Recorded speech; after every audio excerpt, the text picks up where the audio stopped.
Hello I what's up Red FM पर ये आवाज है आरजे अर्जुन की और आज हेड गर्ल में फीचर हो रही है तुषारिका जी जो जयपुर की आई गेस जयपुर ही राजस्थान नहीं बोल सकता हूँ सबसे पुरानी पीआर कंपनीज की बात की जाती है तो सबसे पहले इन्हीं का नाम आता है इनकी कंपनी का नाम आता है स्पार्क पीआर। सो हाय व्हाट्सअप कैसे आप? Hi, thank you so much for having me here. By the way बहुत सोफिस्टिकेटेड है इनको मनाया है मैंने बड़ी मुझसे प्लीज आइए बैठिए बात करिए क्योंकि टाइम निकालना पड़ता है इतनी जगह इतना सब कुछ डील कर रही होती है। सो फर्स्ट ऑफ ऑल मुझे ये जानना है कि जर्नी की शुरुआत कैसे हुई, कितने साल से आपकी कंपनी है और कितने टाइम से आप ये काम संभाल रहे हो? So ये कंपनी तो एक्चुअली 2008 से है और मेरे फादर ने ये कंपनी स्टार्ट करी थी और मेरे फादर पहले गवर्नमेंट में भी पीआर की ही प्रोफेशन में थे तो उन्हें काफ़ी एक्सपीरियंस था। तो कंपनी स्टार्ट हुए तो 2008 से आप देख लो बट मैंने उनको ज्वाइन किया 2015 में तो मुझे 9 साल हो गए उनके साथ काम करते हुए तो तब से ये काम चल आप रहा है। सवाल रही पूरा ठीक है। अच्छा जैसे हम लोग बात भी कर रहे हैं इस विमेंस डे भी कर रहे हैं हेड गर्ल वह महिलाएं जो घर चला रही है घर खर्चा देख रही हैं। सो कितना मुश्किल होता है घर के कामों को भी देखना, बाहर जाके जॉब भी करना, घर पे आके घर की उन चीज़ों को भी देखना, तो ये चीज़ कैसे आप संभाल पा रही हैं? आई थिंक ये सबसे मुश्किल चीज़ होती है किसी भी वुमेन एंटरप्रेन्योर के लिए कि घर को जिसको वर्क लाइफ बैलेंस कहते हैं उसको मैनेज करना। बिकॉज आई थिंक हमें बचपन से ही हम ऐसे कंडीशनड होते हैं कि हम देखते हैं कि घर का काम संभालना जो है एक वुमेन का काम है बिल्कुल और बाहर जाके ब्रेड विनर जो होते हैं वो काम मेन का है। लेकिन जैसे जैसे चीज़ें चेंज होती गई and women also started working और वो भी जाके बाहर कमाने लगी, लेकिन फिर भी ये चीज़ चेंज आने में कि घर का जो काम है वो मेन भी उसमें कंट्रीब्यूट कर सकते हैं, इसमें अभी भी बदलाव आने की ज़रूरत है।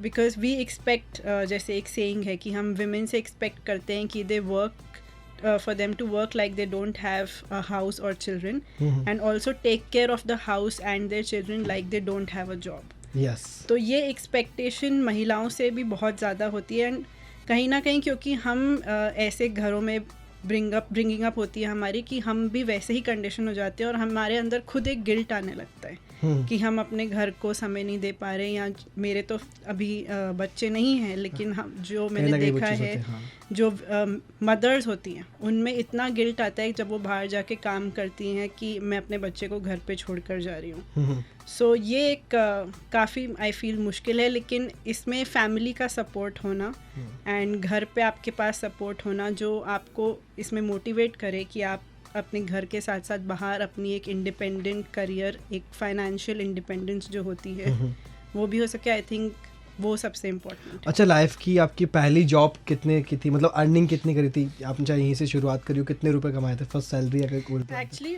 मतलब ये इस काम में आने से पहले मैंने इंटर्नशिप करी थी एक मीडिया हाउस में। ओके तो वहाँ मैंने 2 महीने काम किया एंड मुझे कुछ भी सैलरी नहीं मिली थी। जितने भी इंटर्न मुझे भी देख रहे हैं जो बोलते हैं कि इंटर्नशिप का पैसा क्यों नहीं मिलता, देख लो स्टार्टिंग में जब मैंने भी करी थी, अच्छा मैंने भी 1-2 साल इंटर्नशिप करी रेडियो के अंदर ही और पैसा बिल्कुल नहीं मिला था, तो ये होता है इस पॉइंट। एंड 2 महीने मेरे को कोई वीक ऑफ भी नहीं मिला था, मतलब मैं मंडे से संडे तक काम करती थी एंड उसकी मुझे कोई इनकम नहीं मिली, लेकिन still I was very happy because it was a very reputed media house, तो मुझे वहाँ से सर्टिफिकेट मिला तो उसी में मैं काफ़ी खुश थी।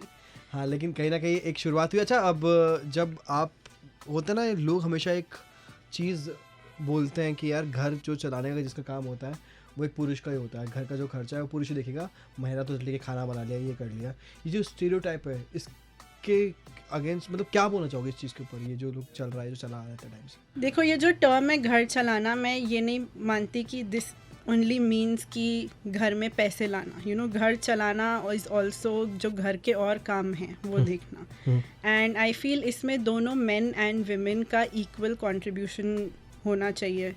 एंड यही मैं एक किसी दूसरे इवेंट पे थी और मुझसे किसी ने ऐसा ही कुछ सवाल पूछा था, तो मैंने ये जवाब दिया था कि बहुत बार क्या होता है हम देखते हैं कि right now I am over 30 years of age, ठीक है, मुझसे बहुत फीमेल्स जो मेरे को जानती भी नहीं है ऐसे लेकिन आके पूछती हैं कि आपकी शादी को 5 साल हो गए, 6 साल हो गए, आपकी 30 से ऊपर एज चली गई, आपके अभी तक बच्चे क्यों नहीं? ये समाज का सबसे बड़ा सवाल ये मतलब शादियों की तो भी पीछे नहीं छोड़ रहे हैं। हाँ तो लेकिन मैंने ये बोला कि मेरे पति से आज तक किसी ने नहीं पूछा ये कि तुम्हारी 35 से ऊपर एज है तो तुम्हारे बच्चे क्यों नहीं है। लेकिन अगर 30 से ऊपर कोई महिला घर में है, घर में बैठी है, जो घर के ही काम करती है, उनसे कोई जाकर कभी ये क्यों नहीं पूछता कि आप 30 के ऊपर के हो गए, आप अभी तक अपने फाइनेंसेस इंडिपेंडेंटली क्यों नहीं संभाल रही, आप फाइनेंशियली इंडिपेंडेंट क्यों नहीं हो?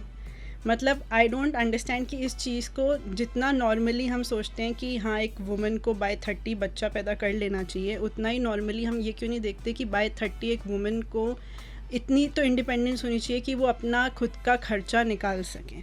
लेकिन हम उनको ऐसे कंडीशन करते हैं कि उनको ऐसा लगता है कि हमारा काम सिर्फ घर को देखना है। तो इस कंडीशनिंग को ब्रेक करना बहुत ज़रूरी है। एंड जो घर चलाने का काम है वो आई फील मेन और विमेन दोनों का इक्वल है, not just getting the income but also जो डोमेस्टिक हाउस होल्ड के काम है कि घर में खाना क्या बनेगा। बिल्कुल, यू नो सबसे बड़ा मुद्दा होता है सब्जी किसकी बनने वाली है। अगर घर की हाउस हेल्प नहीं आई है तो वाई इज इट कि ओनली विमेन ही घर के बर्तन धो रही है या झाड़ू पोछा कर रही है? You know main should also equally contribute. तो अच्छा, एक दो टर्म्स हैं जो आजकल बहुत बोले जाते हैं। First one is feminism, second one is women empowerment. आप दोनों में क्या डिफरेंस देखती है? What's your opinion, what's your take on this? See, feminism एक मूवमेंट या एक स्कूल ऑफ थॉट है जिसमें ये माना जाता है कि विमेन और मेन के इक्वल राइट्स होने चाहिए, चाहे वो पॉलिटिकल राइट्स हो जैसे कि राइट टू वोट, या इकोनॉमिकली अगर एक आपके जैसे आप जो अर्न करते हैं ऐसा ही एक फीमेल आरजे अगर है तो उनकी भी अर्निंग सेम होनी चाहिए। मतलब there should be no distinction because of your gender. Yes, so that is the main crux of feminism. लेकिन विमेन एम्पावरमेंट के बिना फेमिनिज्म का कुछ भी इम्पोर्टेंस नहीं है, बिकॉज विमेन एम्पावरमेंट का मतलब है कि विमेन को उतनी पावर देना कि वो अपने इन राइट्स को यूज़ कर सके। आज हमारे पास राइट टू वोट है, लेकिन अगर आप देखोगे मोस्टली जो घर हैं उसमें चाहे मदर्स हों या अगर 18 साल की कोई लड़की है, अगर जब इलेक्शंस होते हैं वो किसको वोट डालते हैं? जिसे उनके फादर बोलेंगे या ब्रदर बोलेंगे या हस्बैंड बोलेंगे।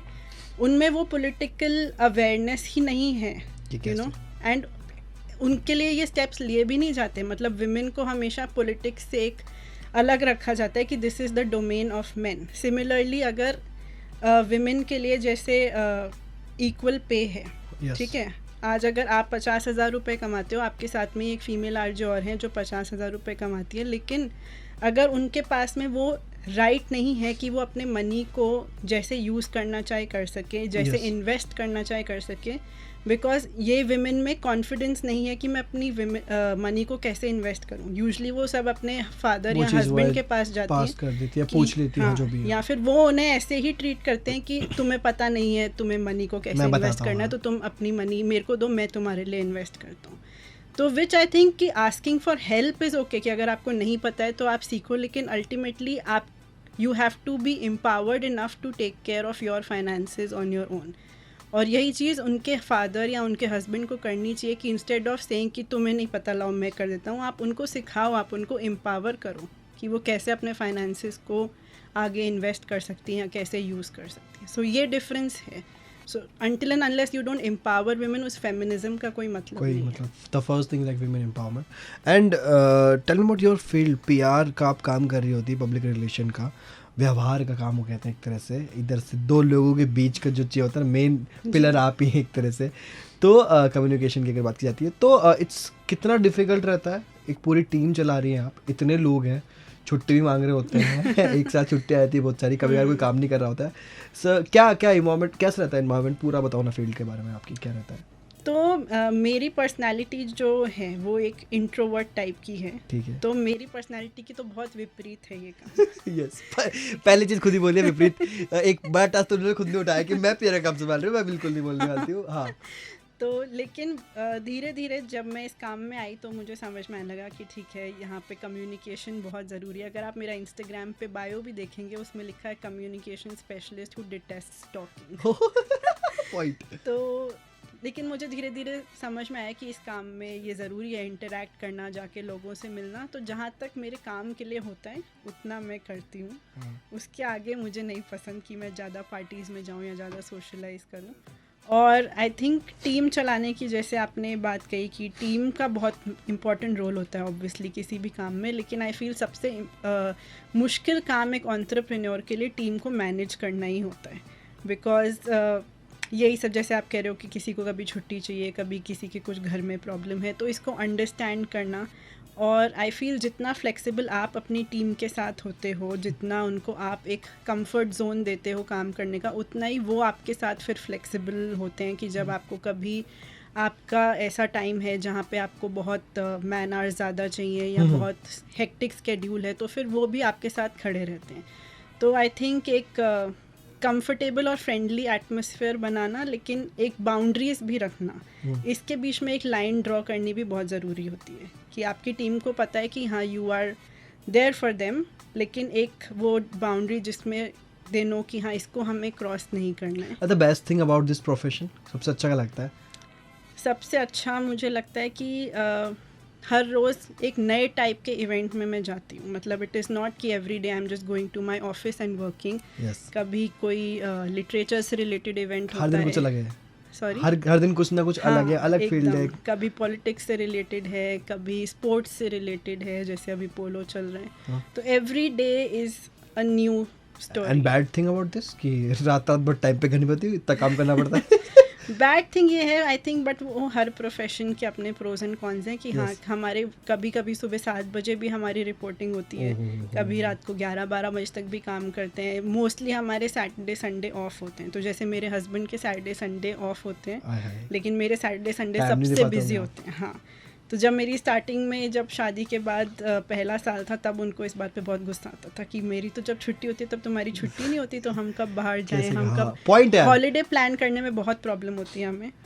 क्योंकि सैटरडे संडे या किसी जैसे लॉन्ग वीकेंड होता है जब लोग यूजुअली प्लान करते हैं, तब भी हमारे सबसे मैक्सिमम इवेंट्स होते हैं।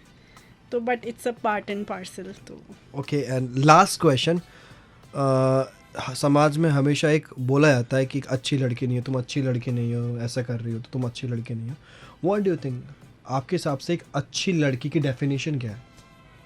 सी, अच्छी एक बहुत ही सब्जेक्टिव टर्म है। मेरे लिए जो अच्छा होगा वो ज़रूरी नहीं है कि किसी दूसरे के लिए अच्छा होगा। तो आई थिंक लड़की को ये बर्डन ही लेना चाहिए कि मुझे अच्छी रहना है, क्योंकि वो कितनी भी अच्छी हो जाए वो किसी ना किसी के लिए बुरी ही होगी।